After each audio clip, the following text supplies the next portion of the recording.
Mheshimiwa Mwenyekiti, napenda kujibu swali la Mheshimiwa Alan Thomas Mvano, mbunge wa Kakonko kama ifuatavyo. Mheshimiwa Mwenyekiti, barabara ya Kakonko Gwarama hadi Muhange yenye urefu wa kilomita 41.43 ni barabara kuu inayohudumiwa na Wakala wa Barabara Tanzania TANROADS mkoa wa Kigoma.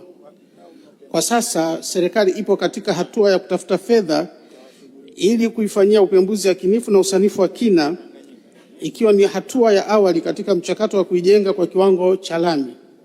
Usanifu utakapokamilika na gharama za ujenzi kujulikana, serikali itatafuta fedha kwa ajili ya kuanza ujenzi kwa kiwango cha lami. Asante Mheshimiwa Mwenyekiti. Mheshimiwa Mwenyekiti, nakushukuru sana kwa kunipatia nafasi ya kuuliza swali la nyongeza. Jambo la kwanza ni pongeze kazi kubwa inayofanywa na serikali yetu hii inayoongozwa na Daktari Samia Suluhu Hassan. Wizara hii ya ujenzi inafanya kazi kubwa sana katika nchi yetu. Pongezi kubwa sana na ushirikiano tunauona. Sasa Mheshimiwa Mwenyekiti, kwanza kabisa barabara hii ya kutokea Kakonko kwenda kwenye mpaka wa Burundi eneo la Muhange ni potential sana kwenye wilaya yetu.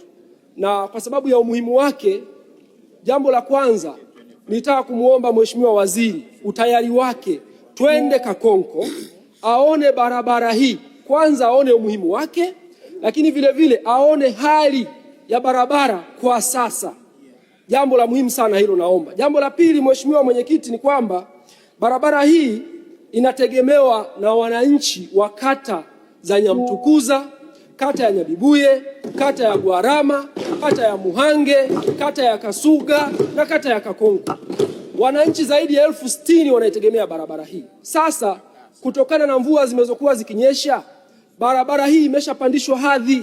Sasa hivi iko TANROADS. Nini mpango wa serikali kuhakikisha kwamba barabara hii inapitika kwa viwango vya TANROADS wakati tukisubiria upembuzi yakinifu kufanyika? Nashukuru. Mheshimiwa Mwenyekiti, naomba kujibu maswali mawili ya nyongeza ya Mheshimiwa Mvano, mbunge wa Kakonko kama ifuatavyo. Kwanza nimwachie Mheshimiwa mbunge kwamba hii barabara, Mheshimiwa Mwenyekiti, kwanza ilikuwa iko chini ya Wakala wa Barabara Vijijini, na kwa sababu ya muhimu wake Mheshimiwa Mwenyekiti, inaenda, tunajua ni barabara ya mpakani, ndio maana imepandishwa hadhi. Lakini si hadhi tu, kwa sababu inaunganisha nchi na nchi, na tunajua wenzetu wa Burundi wamesogeza makao yao makuu, ndio maana hata imepandishwa kutoka hadhi ya barabara ya mkoa kuwa trunk road. Kwa hiyo nimhakikishie Mheshimiwa mbunge kwamba umuhimu huo tunautambua, na mimi nimhakikishie niko tayari, baada tutakapopata muda, wakati wowote tunaweza kwenda tukaiona.